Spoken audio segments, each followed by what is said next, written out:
pelajaran kali ini, saya bersama rekan saya, Fitri Feni Mardia, ingin menjelaskan kepada teman-teman yang di rumah, apa sih pernikahan dini itu? Tujuannya agar teman-teman tahu bagaimana dampak dari pernikahan dini. Kemudian, hukum apa saja sih yang mengatur tentang pernikahan dini? Dan yang terakhir, bagaimana pandangan Islam tentang pernikahan dini?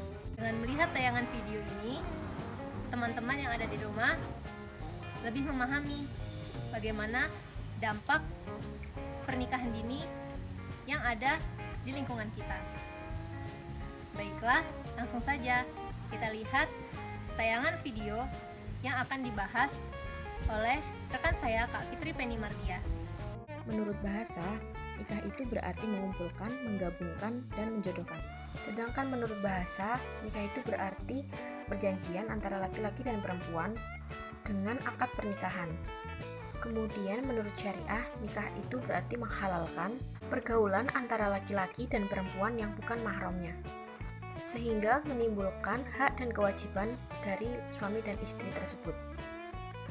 Nah, di mana laki-laki dan perempuan setelah menikah, keduanya memiliki hak dan kewajiban masing-masing. Ada beberapa faktor yang menyebabkan pernikahan muda terjadi. Di antaranya yang pertama yaitu pernikahan dini karena ekonomi keluarga. Berada di garis kemiskinan sehingga harus menikahkan anaknya. Yang kedua, anak dan orang tua kurang paham akan kesadaran pendidikan tentang pernikahan. Di dalam agama Islam sendiri, pernikahan dini terdapat dua khilaf, yaitu perbedaan pendapat atau pandangan terhadap suatu hal yang masih mamang atau meragukan. Akan tetapi, hukum Islam sendiri bersifat luas, di mana termasuk dalam ranah pemikiran tentang hal, ayat, dan hadis Nabi yang mengupas masalah pernikahan. Karena pada prinsipnya, semua perbuatan orang muslim yang akhir balik atau sudah mencapai puncak usianya, bagi perempuan ia telah mendapatkan haidnya, dan bagi laki-laki ia telah balik secara akal. Adapun menikah dini yaitu pada usia remaja atau muda, bukan usia tua, hukumnya sunnah. Dengan demikian, menurut Imam Taqiyuddin An-Nabhani dengan berlandaskan hadis Nabi, wahai para pemuda, barang siapa yang telah mampu, hendaklah menikah. Sebab dengan menikah itu akan lebih menundukkan pandangan dan akan lebih menjaga kehormatan. Kalau belum mampu, hendaklah berpuasa, sebab puasa akan menjadi perisai bagimu. Menurut hadis riwayat Bukhari dan Muslim. Saya akan mewawancarai Kak Melisa Kurnia Astipri sebagai seorang psikolog. Kak Melisa, apa sih dampak pernikahan dini itu secara psikologis itu seperti apa gitu? Untuk anak-anak usia dini 10-19 tahun bisa kita bayangkan kalau organ reproduksinya belum matang gitu kan. Nah, apa dampaknya? Alasan nanti itulah banyak terjadi keguguran dan sebagainya. Karena itu tadi, karena organnya belum matang. Kedua, mental. Nah, ini yang paling bahaya. Emosinya belum stabil. Dia emosinya masih menggebu-gebu. Dia tuh mikir nikah itu baik di awal aja, gitu. Mudah tertekan, pasti stres karena belum banyak pengalaman tadi, jadi bingung mau ngapain, ketemu hal-hal baru itu akan mengagetkan bagi dia gitu loh. Terus yang ketiga, dari segi finansial, anak-anak usia dini kan cenderung masih berpangku tangan sama keluarganya, dan masih ada juga yang bingung nih mau kerja apa gitu kan.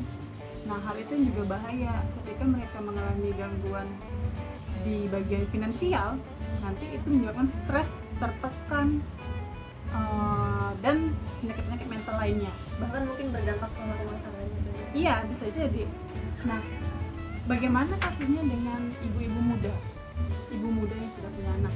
Banyak banget itu gangguan psikologis yang bisa terjadi ketika dia tidak bisa melewati hal itu dengan baik.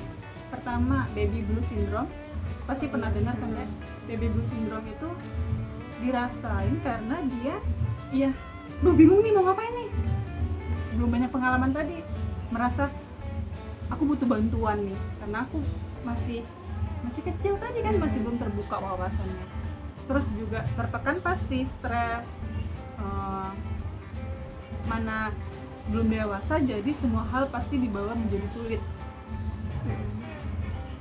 Nah, selanjutnya yang paling parah lagi dampak dari pernikahan usia dini ini, ya, yang paling dikhawatirkan ya, nanti timbullah karena tekanan atau stres yang begitu besar ketika anak ini tidak diayomi oleh lingkungan sekitar atau keluarga, tidak diajarkan, tidak mendapatkan perhatian lebih dari orang-orang sekitar, artinya dia sendiri menjalani hidup rumah tangga itu, maka akan stres yang sangat dalam ya, stres tertekan, pada akhirnya bisa kepada penelantaran anak, bisa jadi kekerasan rumah tangga, bisa jadi perceraian, bisa jadi malah pembuangan anak.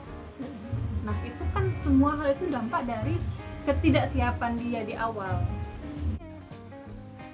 Jadi teman-teman, di sini saya akan menyimpulkan hasil pemaparan yang telah dipaparkan oleh rekan saya, Kak Fitri Pendi Mardia, bahwasanya undang-undang yang mengatur tentang pernikahan, khususnya pernikahan dini yang ada di Indonesia, tertuang dalam Undang-Undang Nomor 1 Tahun 1974, Pasal 7 Ayat 1 menyatakan bahwa batas usia maksimal pernikahan dini yaitu bagi perempuan berumur 16 tahun, sedangkan bagi laki-laki itu berusia 19 tahun. Namun, perlu kita ketahui bersama bahwa Undang-Undang Nomor 1 Tahun 1974 Pasal 7 Ayat 1 itu telah direvisi atau diamandemenkan menjadi Undang-Undang Nomor 16 Tahun 2019. Undang-undang tersebut menyatakan batas minimal usia pernikahan bagi laki-laki dan perempuan itu disetarakan menjadi usia 19 tahun. Undang-undang tersebut direvisi dengan mempertimbangkan Undang-Undang Perlindungan Anak Nomor 23 Tahun 2002 yang menyatakan bahwa seseorang disebut sebagai anak-anak apabila usianya kurang dari 18 tahun. Perlu kita ketahui bersama bahwa terdapat ketidaksinkronan antara Undang-Undang Perlindungan Anak Nomor 23 Tahun 2002 dengan Undang-Undang Nomor 1 Tahun 1974 Pasal 7 Ayat 1. Dapat kita simpulkan, Undang-Undang Pernikahan yang berlaku di Indonesia saat ini mengacu pada Undang-Undang Nomor 16 Tahun 2019 yang menyatakan bahwa batas minimal usia pernikahan bagi laki-laki dan perempuan disetarakan menjadi 19 tahun.